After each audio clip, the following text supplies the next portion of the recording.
S Gautam है, मैं कटिहार ज़िले से आया हूँ। हम अभी देखते हैं कि मैथमेटिक्स जो है वो बहुत बच्चे को डराता है।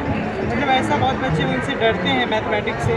और उसमें भी जो ये सरफेस एरिया एंड वॉल्यूम होता है उसमें बहुत सारे फार्मूलाज आते हैं, एरिया, वॉल्यूम, और उसके बाद उसमें 3D शेप, 2D शेप, ये बहुत सारी चीज़ें आती हैं। तो इससे बहुत बच्चे को डर लगता है। तो कैसे बच्चों के डर को कम किया जाए और उनको एक क्रिएटिविटी वे में, एक प्रैक्टिकल वे में उन्हें समझाया जाए, तो मेरा मॉडल यही चीज़ को बताता है। तो सबसे पहले जो मेरा मॉडल है ये 2D शेप और 3D शेप को डिफ्रेंशिएट करता है।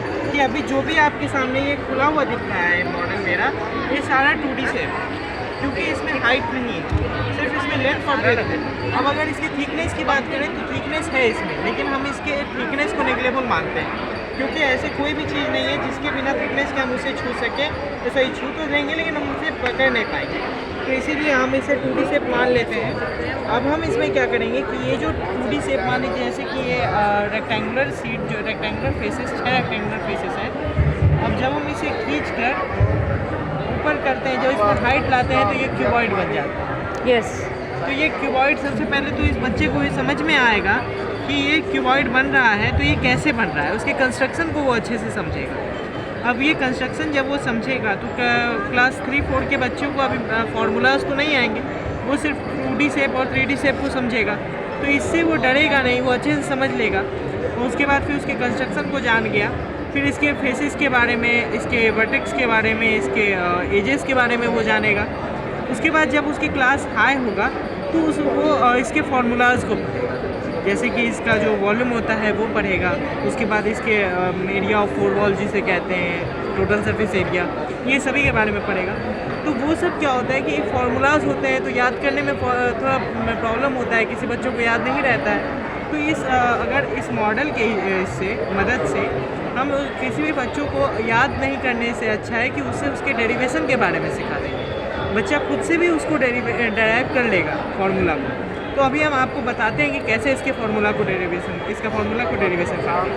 तो सबसे पहले अगर हम इसके वॉल्यूम के बारे में बात करें तो ये उतने प्लेसेस को लिया है जितना कि इसका बेस है।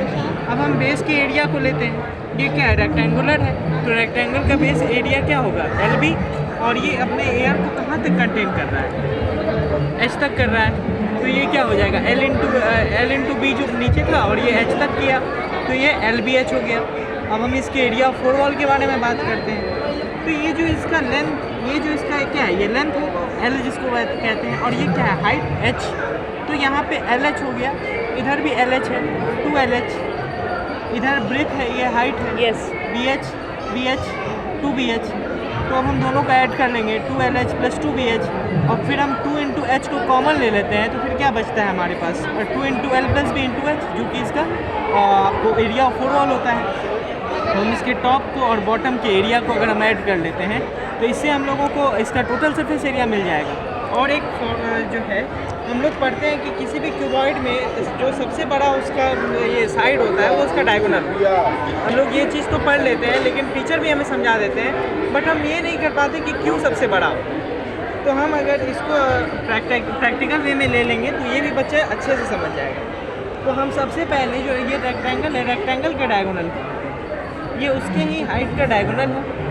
अब ये इस पे जो है, ये इसका H जो है ये इस पे परपेंडिकुलर है, तो अब यहाँ पे जो इसका हाइपोटेनियस होगा वो इसका ये डायगोनल होगा क्यूबॉइड का। तो इससे हम लोगों को पाइथागोरस के थ्योरम से ये हम लोगों को मिल जाता है। तो इसका रेक्टेंगल का जो डायगोनल होता है वो होता है √L² प्लस B²। तो √L² प्लस B² जो होता है, तो हम इसके बेस को ले लेते हैं। तो ये क्या था, ये इस पे हाइपोटेनियस, इस पे हाइट था, परपेंडिकुलर था, तो ये H² हो गया। ये हम लोग जब डायगोनल अगर निकालते हैं तो फॉर्मूला लगेगा ना वो पाइथागोरस का, तो ये परपेंडिकुलर। और फिर इस पे बेसिस क्या था, ये इसका डायगोनल रेक्टेंगल का, रेक्टेंगल का डायगोनल हम लोग पढ़ते हैं √L² प्लस B²। अब इसके बाद फिर ये जब हम लोग करेंगे तो ये H² रहेगा, ये रूट हट जाएगा, L² प्लस B²। अब हम इसको अरेंज कर लेते हैं, तो L² plus B² plus H² √100 में ये इसका वेरी गुड है, वेरी गुड।